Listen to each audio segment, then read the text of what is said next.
children, now we are truly having something entirely within my range of expertise.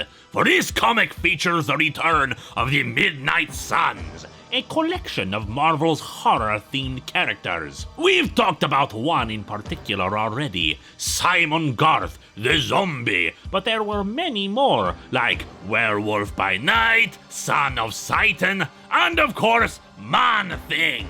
I am told that Man-Thing is quite giant-sized. I sure hope I am the first person ever to make that joke.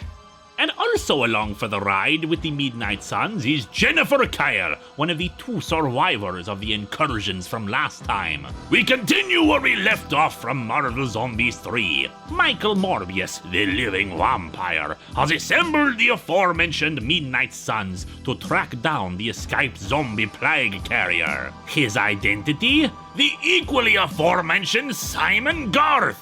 He is carrying around the head of zombie Deadpool. They got teleported to the bottom of the ocean, where Deadpool bit a few undersea fish people on their way out. The Midnight Suns deal with that, while Deadpool's head is brought to Black Talon, a witch doctor who plans to sell the head to the supervillain known as the Hood. The Hood's people confirm how virulent the plague is, how utterly devastating it would be for both sides if they were to use it.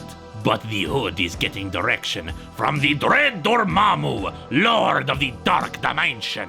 He wants the plague to be unleashed upon the world, devastating it so that he can then sweep in and conquer it. The Hood goes to purchase zombie Deadpool's head, but Dormammu informs him of the arrival of the Midnight Suns, still on the trail. The Hood thinks his people should be able to handle a bunch of wannabe heroes, but as Morbius points out, they are monsters!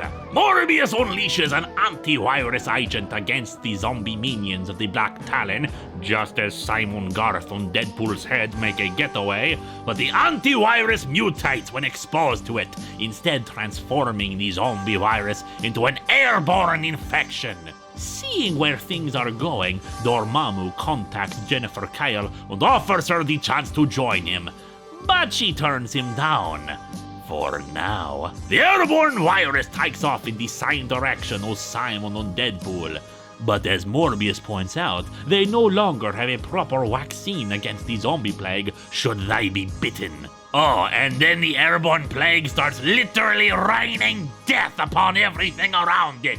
Deadpool manages to assume mental control of it thanks to his own link to the plague, getting it to kill Man-Thing.